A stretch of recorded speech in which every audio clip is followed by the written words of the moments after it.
Hello everyone, ये question JEE main 2025 का है जो 22 जनवरी को शिफ्ट 1 में पूछा गया था। क्वेश्चन में कहा जा रहा है कि लेट एफ एक्स, यहाँ पे एफ एक्स एक फंक्शन दिया हुआ है। कहा जा रहा है कि if I one is equal to integration from 0 to pi by 4 F X D X and I two is equal to integration from 0 to pi by 4 X into F X D X है, then the value of 7i1 plus 12i2 is. तो यहाँ पे हम लोग को पूछा जा रहा है कि i1 को यहाँ पे दिया हुआ है, i2 दिया हुआ है कि ये है, तो कहा जा रहा है 7i1 प्लस 12i2 क्या होगा। तो यहाँ पे अगर हम लोग i1 को देखें, फिलहाल पहले fx को सॉल्व करते हैं। तो अगर fx देखें तो क्या करते हैं ना, पहले दो में से यहाँ पे 7 10 टू दी पावर 6x को कॉमन लेते हैं। तो यहाँ पे क्या बचेगा, यहाँ आएगा 10 स्क्वायर एक्स साथ में प्लस 1, और फिर इन दोनों जगह से क्या करते हैं -3 10 स्क्वायर एक्स कॉमन लेते हैं। तो यहाँ पे बचा 10 स्क्वायर एक्स और फिर यहाँ पे हो गया प्लस 1। और हम लोग जानते हैं कि 10 स्क्वायर एक्स प्लस 1 जो होता है वो सेक स्क्वायर एक्स होता है, यानी यहाँ पे आ गया 7 10 टू दी पावर 6x। अब यहाँ पे भी सेक स्क्वायर एक्स है और यहाँ पे भी सेक स्क्वायर एक्स है, तो पूरा कॉमन ले लें। तो यहाँ बचेगा 7 10 to the power 6x minus 3 10 square x into sec square x. अब फर्स्ट में कहा जा रहा है किसी को इंटीग्रेट करना है, तो जो I1 है वो कहा जा रहा है कि 0 टू पाई बाय 4 में इसको इंटीग्रेट करना है। 10 to the power 6x minus 3 10 square x साथ में है सेक स्क्वायर एक्स dx। अब यहाँ पे अगर हम लोग 10x को t ले लें तो ये क्या हो जाएगा, sec square x dx is equal to dt हो जाएगा। यानी यहाँ पे अगर देखें तो I1 आ जाएगा, इंटीग्रेशन लिमिट अगर रखें तो यहाँ पे 10x 0 कब होता है, 10 0 0 होता है, और फिर अगर जब x का जगह पे पाई बाय 4 पुट किए तो यहाँ पे 1 आ गया, यानी लिमिट हो गया 0 टू 1। यहाँ पे हो गया 7 t to the power 6 minus 3 t to the power 2 साथ में dt। अब यहाँ पे 7 t टू दी पावर 6 है, इंटीग्रेट करेंगे तो क्या आ जाएगा, 7 into t to the power 7 upon 7 minus 3 into t to the power 3 upon 3। Limit is from 0 to 1। तो यहाँ पे 7 से 7 कटा, 3 से 3 कटा। जब यहाँ पे लिमिट पुट किए तो अपर लिमिट पुट किए तो हुआ 1 माइनस 1 यानी 0, एंड जब लोअर लिमिट पुट किए तो 0 ही हो गया, यानी I1 ओवरऑल यहाँ पे 0 आ गया। अब लोग निकालते हैं I2। I2 क्या है कि integration from 0 to pi by 4 x into F x था, और एफ एक्स हम लोग का आया है 7 10 to the power 6x 7 10 to the power 6x minus 3 10 square x into sec square x dx। अब यहाँ पे हम लोग को इसको इंटीग्रेट करना है तो लगाएंगे प्रोडक्ट रूल। इसको मान लेंगे फर्स्ट फंक्शन, इसको मान लेंगे सेकेंड फंक्शन। जब इसको इंटीग्रेट करेंगे तो यहाँ से x बाहर और फिर इसका integration 7 10 to the power 6x minus 3 10 square x, और फिर साथ में इनटू में है sec square x dx, and limit जो होगा वो 0 टू पाई बाय 4 हो जाएगा।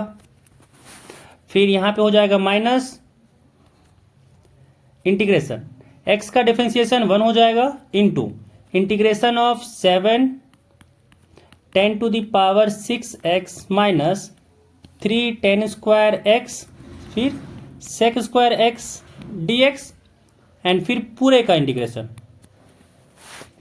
तो यहाँ पे अगर देखें तो हम लोग इसका इंटीग्रेशन किए हुए थे, यहीं पे जो I1 निकालें वो इंटीग्रेशन करके कितना आया था, वैल्यू 0 आया था,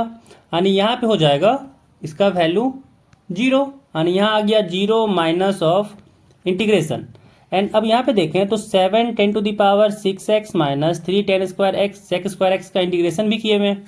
तो यहाँ पे हम लोग का इंटीग्रेशन क्या आया था, यहाँ पे आया था, यहाँ पे आ गया था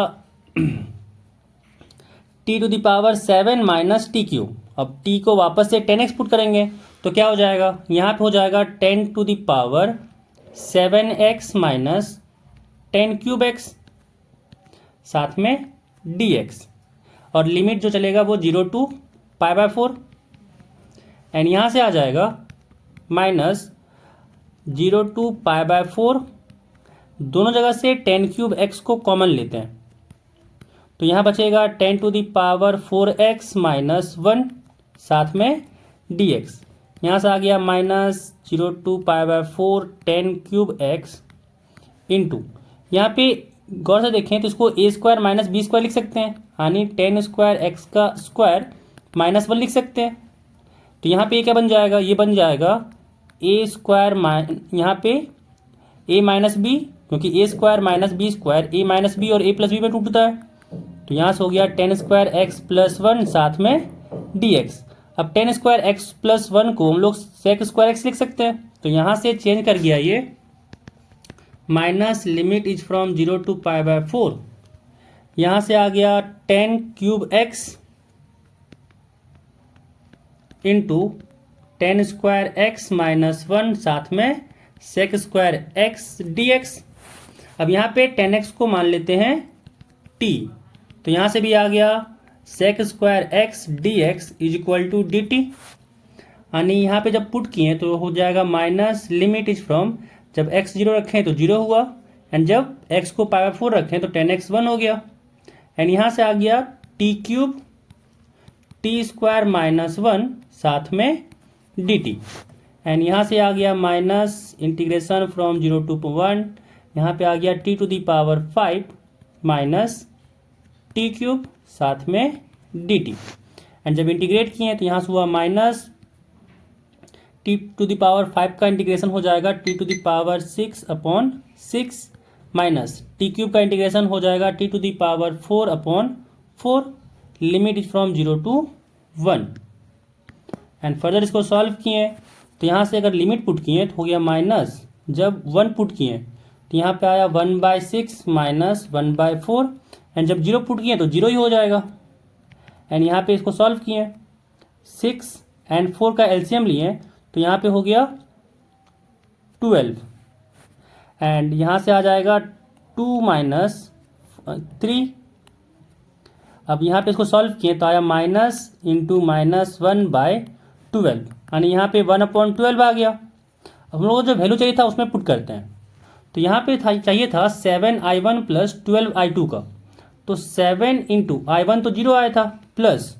12 इंटू i2 आया था 1/12, तो 12 से 12 कट गया, यानी यहाँ पे वैल्यू आ गया 1, तो जो हम लोग का यहाँ पे वैल्यू आया वो हो जाएगा 1।